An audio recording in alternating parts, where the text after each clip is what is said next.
Victoria has always made great films and TV shows, but there are plans to go bigger with a $40 million production fund and incentive program to bring more movies and shows to our state. Okay, stand by.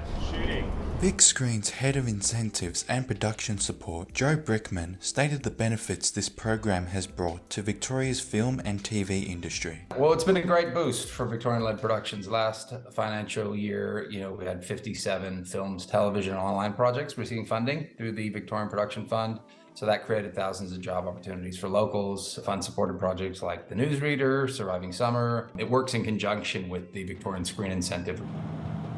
The investments in overseas productions is set to make Victoria the Hollywood of Australia, with large-scale projects filming here and bringing some of the world's biggest stars over. Last month we had Ricky Stenicki filming, which starred Zac Efron and John Cena. We also had a Russell Crowe movie, Sleeping Dogs, where we were doubling for a university town on the East Coast in the United States. So there's a lot to like for international productions about Victoria and Melbourne. The American show La Brea has been one of the biggest productions to film in Victoria. La Brea location manager Stan Lehman gave us his perspective on working for American productions in Victoria, pointing out some of the challenges of working with Hollywood personnel.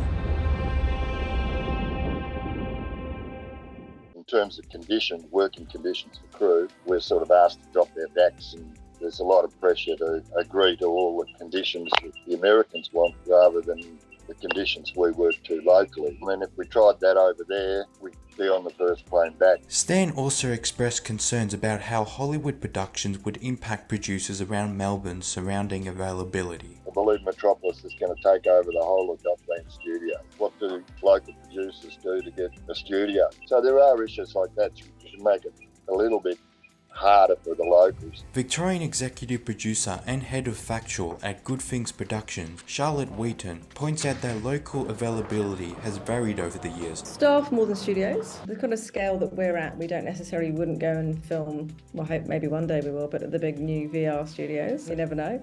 But certainly availability of crew for a long time was a real problem. There certainly is a shortage in terms of drama crew for sure. VicScreen's strategy for the next 4 years is set to make Melbourne a global screen city as the demand for content increases globally. We're also growing in our infrastructure. We last year opened our 6th soundstage, which is now as big as any of the larger stages in Australia. So we can accommodate blockbuster films. We also have infrastructure in LED volume technology that's going to be the biggest in the world. So it's an incredible technology that's going to be a fixture at Dockland Studios, and it'll be available for local and international projects. And we have a lot of incredible projects in the pipeline that we'll be able to talk about. So stay tuned.